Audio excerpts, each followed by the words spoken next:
What is going on, Eagles Nation? Happy Thursday. Welcome to today's episode of Bird Bus. Stephen Helm here alongside Tom Moresco. Doing the favorite program. Answering questions from you guys. And, it's going to be cool. It's going to be good. Mm-hmm.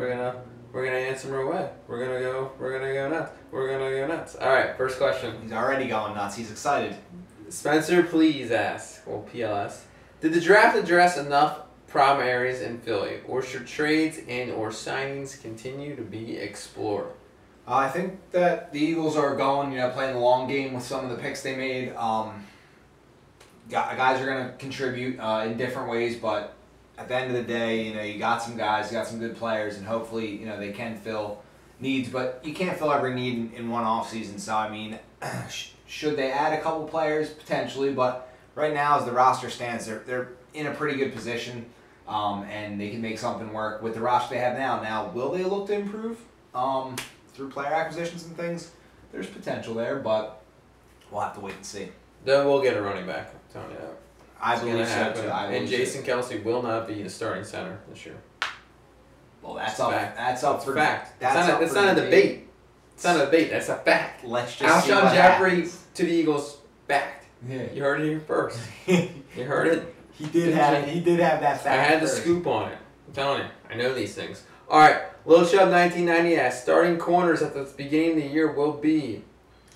Probably. Well, I hope Rasul Douglas is able to win the starting job, and I hope that Jalen Mills is as well, because I know Sidney Jones isn't going to be ready to start week one. Mm-hmm.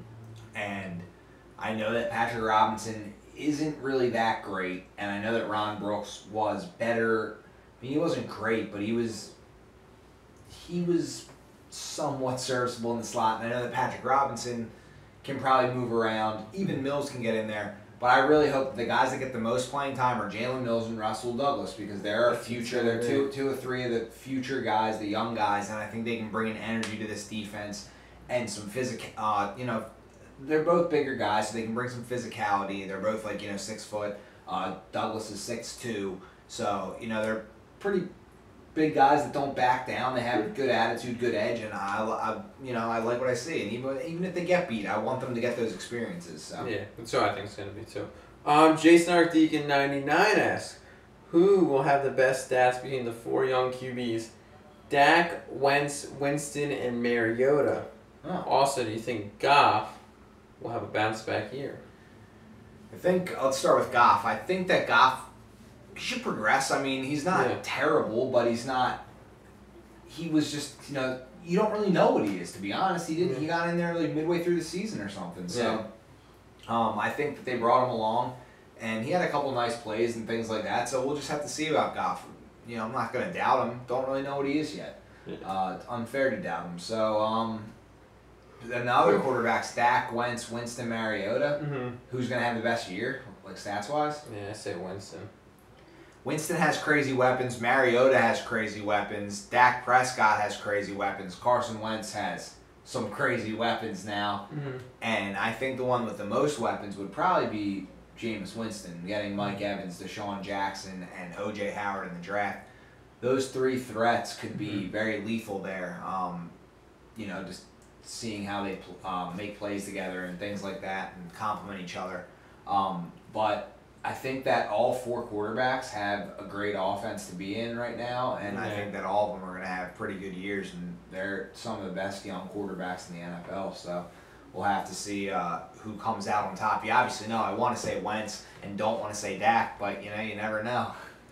Okay. Jespin 2001 asks, will Wentz actually have less than 8 interceptions this year? No one really has less than 8 interceptions. So that's really tough. I mean, guys that throw the ball and are dependent on to throw the ball a whole lot, they're gonna, I don't think anyone had less than 8 interceptions last year. Dak Prescott. I don't think so. You did? Yeah, he had 4. 4? Yeah, he was ridiculous. That is pretty crazy. Prescott went off. I'm pretty sure Tom Brady threw a very low amount. Yeah, but he probably didn't throw less than 8. You could look it up. I think he might have. You never know. But there are a lot of gunslingers. I mean, guys, you can protect the ball and still throw the ball downfield. Prescott, one of those guys that does both really well, doesn't turn the ball over. And I think that's something Wentz should work toward. But you know, Wentz does have that risky mentality. And I think that a lot of quarterbacks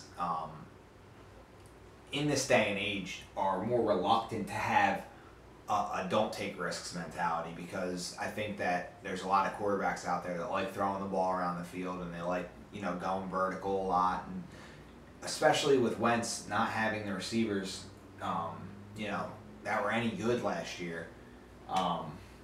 I'm just waiting on this dude to find the stats, because I'm just rambling on. Like, okay, bottom line is 8 interceptions.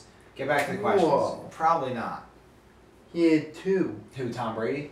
Yeah, he was. Oh, he was unreal. He's 2. like, well, he's just absolutely. Well, yeah, okay, but usually quarterbacks have like 10. Yeah. Even like the really good ones. Yeah. Those are 2 and Well, Brady's like amazing. Well, Brady's just really good, so he's an outlier. He's like, yeah, he's amazing. But Jeez. Prescott had a really good year protecting the ball, and it just shows you what a balanced offense does for you, and what they did with such a balanced offense. Him throwing the ball effectively, Ezekiel Elliott running the ball unbelievably. Yeah. And I gotta go back to the question. Prescott was unreal. He was absolutely ridiculous, and he deserves a lot of credit for that. And a lot of people try to take credit away from him, but you know, I troll a little bit on Twitter, and that's, you know, it is what it is. Good. But you gotta give him his credit. You really do. Yeah. He was really good. That can't be stated enough. 4 interceptions. That's just like, you're not gonna lose many games with a quarterback that can do that. Yeah. All right. Next question. Kwai Josh KBNS. Will our receiving core be ranked higher than last year? There's no question about it. It'll be It's almost not even possible to be that bad. astronomically improved, just simply from getting a guy like Alshon Jeffrey, and then you have to obviously mention Torrey Smith, Matt Collins, Shelton Gibson. Yeah, that'd be a lot better. And you have Zach Ertz that, you know, he has to stay healthy, and this is the first year he's ever gone into a season with the same quarterback from the last season. Mm-hmm. First time ever in his career. So, Nick Foles, I think. Yeah, Nick Foles. Nick Foles, right? Oh, Vic was the starter. Yeah, for 2013. That is true. Yeah, but he did leave off and come back to Nick Foles there. But yeah, I mean, okay, so, you know, I debunked my own theory. But either way, he's got to build with Carson Wentz. Yeah. So that's a receiving threat. You have Darren Sproles and Donnell Pumphrey, who are 2 guys that can be threats in the receiving game. So you got to, you know, mention them. You still have Brent Selleck on the team, who can make a couple of those tough catches across the middle. You have Jordan Matthews. You have Nelson Aguilar and Dorial Green-Beckham, and they're all fighting for spots.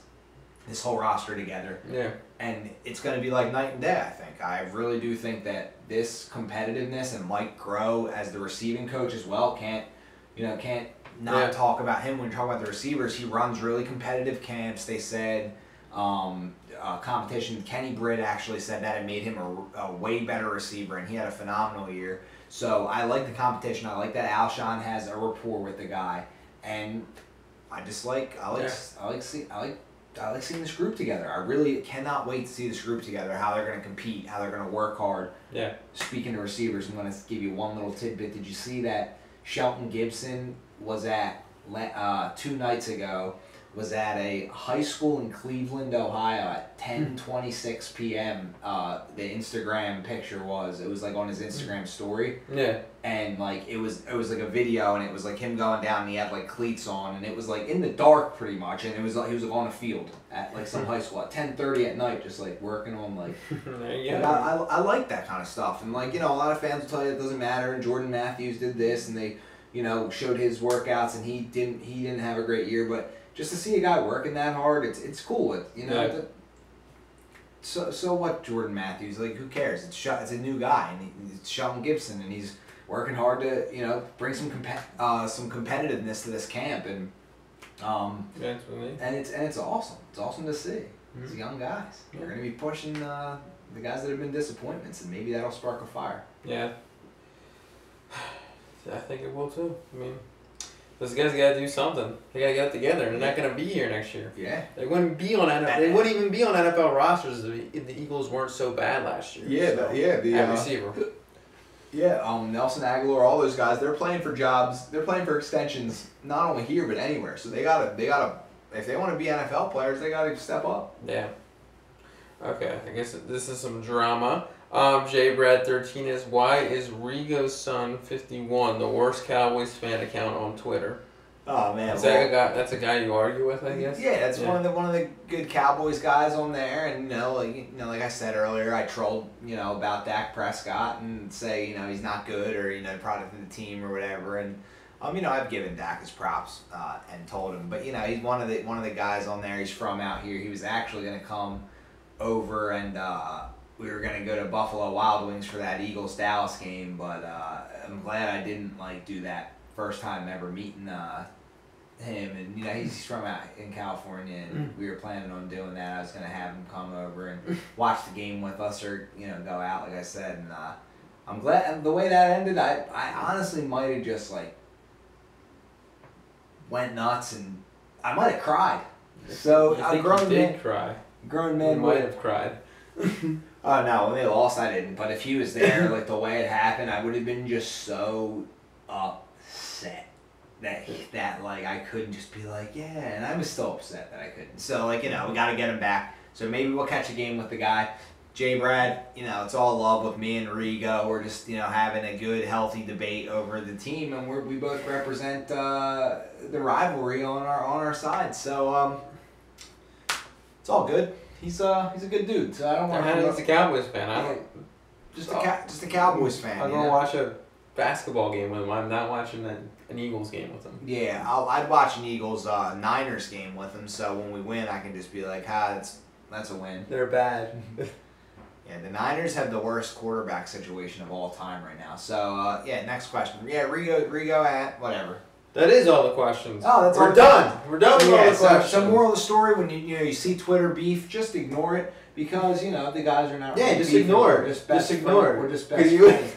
No, I'm the one that's beefing. But if other people see it and they're like, "Oh, they really hate each other and stuff," all fun. It's all fun. That's what we're saying. Yeah, that's what we're trying to promote here. It's all football opinions. We all know it's just football. Doesn't matter. It's rivalry. It's rivalry.